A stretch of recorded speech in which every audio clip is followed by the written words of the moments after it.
அனைவருக்கும் வணக்கம். சாதி அடிப்படையில் திரைப்படங்கள் இப்போது நிறைய வெளிவர ஆரம்பிச்சிருக்குது.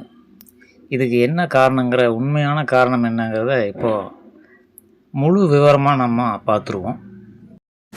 ரெண்டாவது, இந்த படம் எடுத்தவனுடைய ஜாதிக்காரன் உடனே உணர்ச்சி வசப்பட்டு கமெண்ட் போடக்கூடாது. முழு வீடியோவை முழுசாக ஒரு தடவைக்கு 2 தடவை பாருங்கள். அப்போ தான் இது தெளிவாக புரியும் உங்களை எப்படி பயன்படுத்துகிறாங்க அப்படின்ட்டு. அதனால் உணர்ச்சி வசப்பட்டு என்னமோ நான் உங்களுக்கு எதிராக இருக்கிற மாதிரி நினச்சிட்டுலாம் கமெண்ட் போட ஆரம்பிச்சிடாதீங்க. கெட்ட வார்த்தையில் போடுவீங்க, அது உங்களுடைய இயல்பாக இருக்கலாம். ஆனால் இந்த வீடியோவை திரும்ப ஒரு 2-3 தடவை பாருங்கள். அப்போ தான் உங்களுக்கு தெளிவாக புரியும்.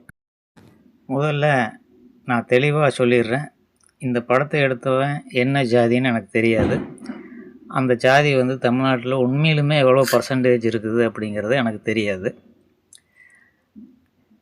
ஆனால் பொதுவான ஒரு கருத்தை நம்ம வெளிப்படையாக சொல்ல வேண்டியது இருக்குது.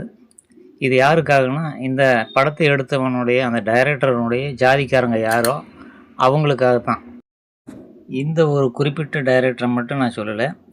எவன் தமிழ்நாட்டில் ஜாதி படம் எடுத்துகிட்ருக்கிறானோ அனைவருமே புரிஞ்சுக்கொள்ளணும். இது ஒரு எக்ஸாம்பிளுக்காக தான் எடுத்து சொல்லிக்கிறேன். இவங்களை குற்றம் சொல்கிறதுக்காக நான் எடுக்கலை இந்த விஷயத்தை. தமிழ்நாட்டில் இருக்கிற அனைத்து ஜாதி கட்சிகளும் அவங்களுக்கு ஒரு டைரக்டரை வச்சுக்கிட்டு மறைமுகமாக இயங்கிட்டு இருக்கிறாங்க அப்படிங்கிறது தெரியுது. அது என்னங்கிறத முழு விளக்கமாக பார்த்துருவோம்.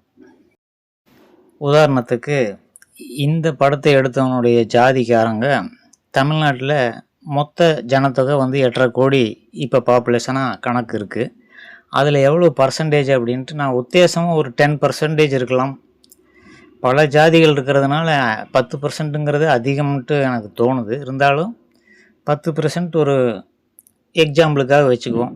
இதில் ஒரு 5-7% பீப்புள் அவசியம் ஜாதி மோகத்தின நம்முடைய ஜாதிங்கிற ஒரு அறியாமையில் போய் இந்த படத்தை பார்ப்பாங்க. அப்படி பார்க்கும்போது என்ன கலெக்ஷன் வரும், இதனுடைய பட்ஜெட் என்ன அப்படிங்கிறது பார்த்துருவோம். அதுக்கு முன்னால் ஒரு தெளிவான விஷயத்தை புரிஞ்சுக்கணும். இந்த காலகட்டங்களில் திரைப்படத்தை எடுத்து நல்ல கதை அம்சங்கள் இருந்தாலும் எப்படி மக்களை தியேட்டருக்கு இழுக்கிறதுங்கிறது பெரிய ஒரு சிக்கலான விஷயமாக போயிடுது.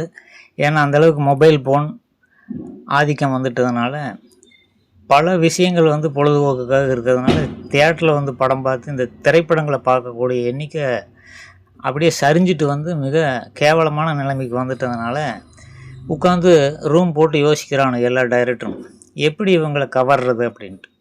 இவங்க சமுதாய நலனுக்காகவோ ஜாதியினுடைய வளர்ச்சிக்காகவோ இவங்க சொல்கிறது கிடையாது.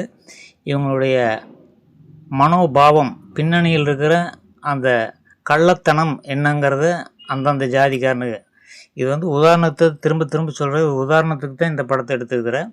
இதுபோல் எத்தனையோ ஜாதி படங்களை எல்லா ஜாதிக்காரனும் எடுத்திருக்கானுங்க. அவனுக்கு எல்லாத்துக்கும் சேர்த்து தான் நான் சொல்லிகிட்டு இருக்கிறேன். முன்பெல்லாம் அறிவு சார்ந்த விஷயங்கள் குடும்ப பின்னணியில் எடுக்கப்பட்டு அந்த மக்களை கவரக்கூடியது எளிதாக இருந்தது, படங்களும் வெற்றி அடைஞ்சது. இப்போல்லாம் எந்த படம் எடுத்தாலும் அந்த ப்ரொடியூசர் தலையில் துண்டை போட்டுட்டு தான் போகணும். அந்த அளவுக்கு மக்கள் விரும்புறதில்லை திரைப்படங்களை. அதனால் குத்த வச்சு உட்காந்து யோசிச்சு தான் இதை மாதிரி மக்களுடைய வீக்னஸை பயன்படுத்தி எப்படி நம்ம பணம் சம்பாதிக்கிறது அப்படிங்கிறது என்னுடைய உள்நோக்கம் அப்படிங்கிறத புரிஞ்சுக்கணும்.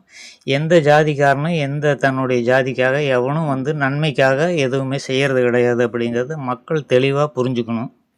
இப்போ தமிழ்நாட்டினுடைய மொத்த ஜனத்தொகையில் 5% நம்ம எடுத்துக்குவோம் எக்ஸாம்பிளுக்கு. அப்போ 42,50,000 பேர் இந்த ஜாதிக்காரங்களாக இருந்து தியேட்டருக்கு போய் படம் பார்க்குறாங்கன்னு வச்சுக்குவோம். இந்த ஜாதிக்காரன் மற்றொரு ஜாதிக்காரனை இந்த டைரக்டர் இன்னொரு ஜாதியை தாழ்த்தியோ அல்லது வம்பு வழக்குகளை கொண்டு போய் விட மாதிரி கதை அமைப்பை கொண்டு போகும்போது நம்ம ஜாதியை பற்றி அவன் என்ன சொல்லியிருக்கிறான் அப்படின்ட்டு போய் பார்க்கக்கூடியவங்க ஒரு இதில் பாதி பேர் வச்சுக்கலாம். ஒரு 2%, 2.5% இருந்ததுன்னா ஒரு 10 லட்சம் பேர் போய் பார்ப்பாங்க. அப்போ என்னாச்சு, 52,50,000 பேர் இந்த படத்தை பார்க்குறாங்க அப்படின்னு வச்சுக்கோங்க. இப்போ திரையரங்கு கட்டணம் 200 ரூபா அப்படிங்கிறது நார்மலாக இருக்குது. 250 ரூபாயும் வச்சுக்கலான்ட்டு ஒரு சலுகை கொடுத்துருக்குறாங்க. நம்ம அவ்வளோ தூரமெல்லாம் போக வேண்டாம். 100 ரூபாய் பொதுவாக எல்லா தியேட்டருக்கும் காமனாக ஒரு மினிமம் அப்படின்ட்டு டிக்கெட்டு தொகை வந்து ரூ. 100 நிர்ணயித்து இதனுடைய கலெக்ஷன் பார்த்தா இவங்கெல்லாம் பார்த்து முடிச்சிட்டாங்கன்னா எவ்வளவு 52,50,000 பேர் இந்த சாதி படத்தை பார்க்கும் பொழுது 52 கோடியே 50 லட்சம் ரூபா வசூலாகுது. நல்ல தெளிவாக புரிஞ்சுக்குங்க. இந்த திரைப்படத்தை பொறுத்த வரைக்கும் 30 கோடி ரூபாய் பட்ஜெட்டில் இது எடுக்கப்பட்டதுன்ட்டு ஒரு சின்ன தகவல் நம்ம தெரிஞ்சிருக்கிறோம். அப்படி பார்க்கும்போது இந்த 52 கோடியில் 30 கோடி ரூபா தயாரிப்பு செலவு போக மீதி இருக்கிறது 22 கோடி. இது வந்து 2 ஜாதிக்காரர்களை, அதாவது தன்னுடைய ஜாதிக்காரன் ஆப்போசிட் ஜாதிக்காரர், இவனுக்கு 2 பேர்த்து மூலமாகவே கிடைக்கக்கூடிய நிகர லாபம் வந்து 22 கோடி ரூபா. அதுபோக பொதுமக்கள் ஏதாவது என்ன இருக்குன்ட்டு அறியாமையில் போய் இதனுடைய உள்நோக்கம் என்னங்கிறது தெரியாமல் ரசிக்கிறேன் குப்பமேட்டில் எடுக்கக்கூடிய படங்களாக இருக்கிறத கூட தெரியாமல் போய் உட்காந்துட்டு பார்த்துட்ருப்பாங்க. அந்த கணக்கு ஒரு கணக்கு இருக்கு இல்லையா, அதை நம்ம இந்த கணக்கில் கொண்டு வரவே வேண்டாம். இதே போதும்னு நினைக்கிறவங்களுக்கு கணக்கு. பழைய காலங்களில் வந்து எம்ஜிஆர் சிவாஜி 2 பேர் வந்து ரசிகர்களை பிளவுபடுத்தி படங்களை ஓட வச்சாங்க. எம்ஜிஆர் படம் ரிலீஸ் ஆச்சுன்னா எம்ஜிஆர் ரசிகர்கள் போட்டி போட்டு அந்த படங்களை பார்த்து அதை ஓட வைப்பாங்க. அதே போல் தான் சிவாஜி ரசிகர்கள் இப்படி கூத்தாடிக்கு கொண்டாட்டம் ஊரை பிளவுபடுத்தி அந்த மாதிரி ஃபார்முலாவை தான் இப்போ இருக்கிற டைரக்டர்கள் ஜாதியை பிளவுபடுத்தி தங்களை வளப்படுத்திக்கிறதுக்காக படம் எடுத்துகிட்டு இருக்கிறானுங்க. இது தெளிவாக வந்து ஒவ்வொரு ஜாதிக்காரனும் தெரிஞ்சுக்கணும். முட்டாளுக மாதிரி போய் உட்காந்துட்டு நம்ம ஜாதிக்காரன் படம் எடுத்துருக்கிறான்ட்டு கேனத்தனமாக உட்காந்துட்டு விசில் அடிக்காதீங்கிற என்னுடைய வேண்டுகோள். இதெல்லாம் பைத்தியகாரத்தனம். நல்லா வந்து உங்களை வச்சு செய்கிறானுங்க, நல்லா ஏமாத்துறானுங்க. இப்போ கணக்கை பார்த்துருப்பீங்க, இதை வச்சு கால்குலேட் பண்ணி இப்படி தான் படத்தை வந்து ஓட்ட முடியுங்கிற சூழ்நிலைக்கு திரைப்பட உலகம் வந்துருச்சு. இதை முதல்ல தெளிவாக புரிஞ்சுக்குங்க. உங்கள் ஜாதிக்காரனே உங்கள்கிட்ட இருந்து உங்களுக்கு தெரியாமல் திருடுறான் அப்படிங்கிறது தான் உண்மை. இவனை மட்டும் இல்லை, எல்லா ஜாதிக்காரனும் நான் சேர்த்து தான் திரும்ப திரும்ப சொல்கிறேன்.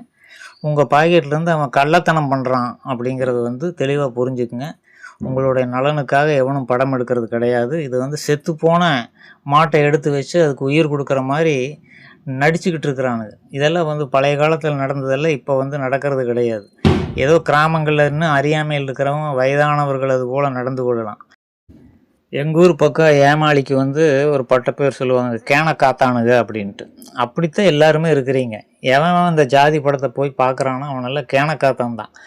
உங்களுடைய ஜாதிக்காரனே உங்கள் பாக்கெட்லேருந்து நல்லா வந்து வச்சு செய்கிறானுங்க அப்படிங்கிறத புரிஞ்சுக்குங்க தயவு செஞ்சு. காசு போனால் கூட ஏதாவது சம்பாதிச்சுக்கலாம்.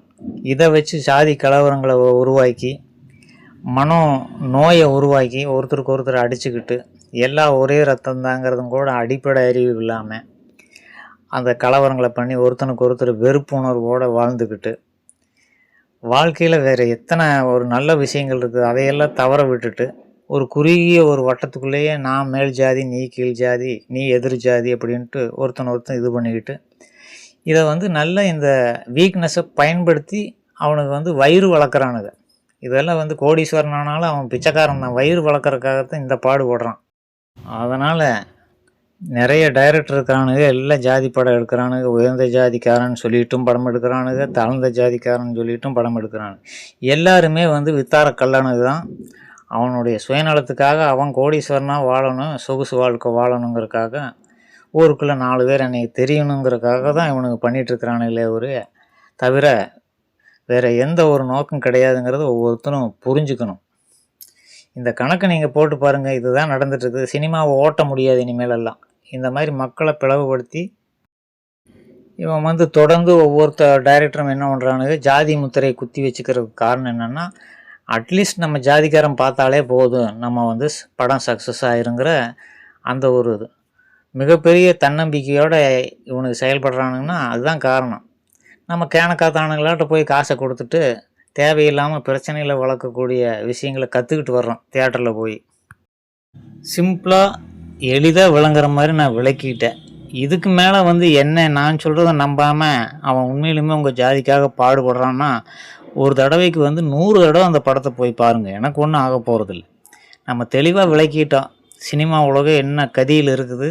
இப்படித்தான் வந்து மக்களுடைய வீக்னஸை பயன்படுத்தி தான் இனிமேல் படத்தை ஓட்ட முடியுங்கிற கண்டிஷனுக்கு வந்துட்டானுங்க. திரும்ப திரும்ப சொல்கிறேன், நீங்கள் புரிஞ்சுக்குங்க. அப்படியே வந்து விருப்பப்பட்டு போய் அந்த படத்தை 10 தடவை பார்த்தாலும் தியேட்டர்லேயே அந்த கருத்துக்களை எல்லாம் அவுத்து மூட்டை கட்டி அங்கேயே வச்சுட்டு வந்துடுங்க. வெளியே கொண்டு வந்து மற்ற எதிர் ஜாதிக்காரங்கிட்ட காட்டிக்கிட்டு உங்களை நீங்களே கேனைகளாக ஆக்கிக்காதீங்க. உங்களை வந்து டைரக்டர் கேனையாக ஆக்குறான் பணத்தை பிடுங்கிட்டு. நீங்கள் அதுக்கு உடம்படுறீங்கன்னா அப்புறம் உங்களை எப்படி புரிய வைக்கிறதுன்ட்டு எனக்கு புரியல.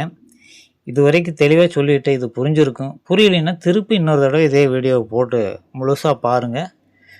ஞானம் பிறக்கும். நன்றி. இது போன்ற பித்தலாட்டங்களுடைய பின்னணி எப்படி இயங்குறதுன்ட்டு இன்னொரு வீடியோவில் இது போல் வேறொரு விஷயத்தோடு நான் சந்திக்கிறேன். நன்றி.